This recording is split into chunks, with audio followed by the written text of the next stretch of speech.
అమ్మో! ఈ గొలుసులు తెంపుకుపోయే దొంగ బడివేగాళ్ళు ఏమన్నా తెగిస్తున్నారా?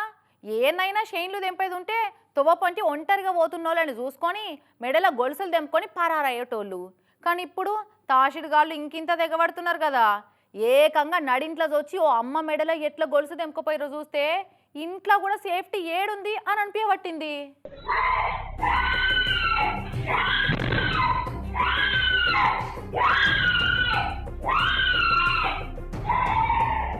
చూడురి తెగబడ్డ దొంగ బద్మాష్గాళ్ళు ఏ తీరులో చిలరైపోతున్నారో. ఏ ఇలవారంగా లేచి ఇంటి ముంగట వాకిలు ఊడిచి శాన్పి జల్లంగా కూడా సేఫ్టీ లేకుండా అయిపోయింది. హైదరాబాద్ కూకట్పల్లి టెంపుల్ బస్టాండ్ దగ్గరుండే ఈ అమ్మ పొద్దుగాలనే లేచి వాకిలు ఊడుస్తున్నది. ఇంకా పురాగా తెల్లారనే లేదు, చీకటి చీకటే ఉన్నది. ఇంతలనే మంకీ క్యాబ్ పెట్టుకున్న దొంగోడు వాకింగ్కి వచ్చినట్టు వచ్చిండు. అమ్మ బాగా దూపు అవుతున్నది, కొన్ని మంచినీళ్ళు ఉండి ఇస్తావా అని అడిగిండట. అయ్యో బిడ్డ దానికేమున్నదని ఉండు అని లోపలికి పోయి పట్టుకొస్తా అని ఇంట్లోకి వచ్చింది. దొంగోడు అటు ఇటు చూసి ఎవరు లేరని కన్ఫర్మ్ చేసుకున్నాడు. ఇక ఆ తల్లి వెనుకనే ఇంట్లోకి వచ్చిండు. ఆయన మెడలున్న పుస్తెల తాడును పుడుక్కున్నది ఎంపిండు, కథం ఆడికెళ్ళి పరారైండు.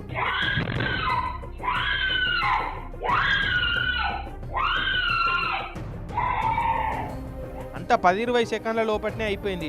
దొంగోని దినాలైన గొలుసు 2.5 తులాలు ఉన్నదట.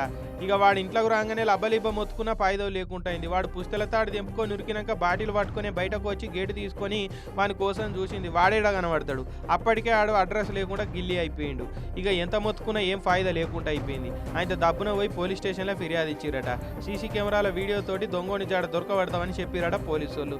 ఇక నడింట్లో కూడా సేఫ్టీ లేకుండా అయిపోయింది. చూడురి, ఊరు పేరు లేనోడు మంచినీళ్ళు అడుగుతూ ఇద్దాం అనుకున్నాడే పాపం అయింది కదా. ఇట్లా నిన్నీయాల ఎవ్వరిని నమ్మే కాలం లేకుండా అయిపోయింది కదా.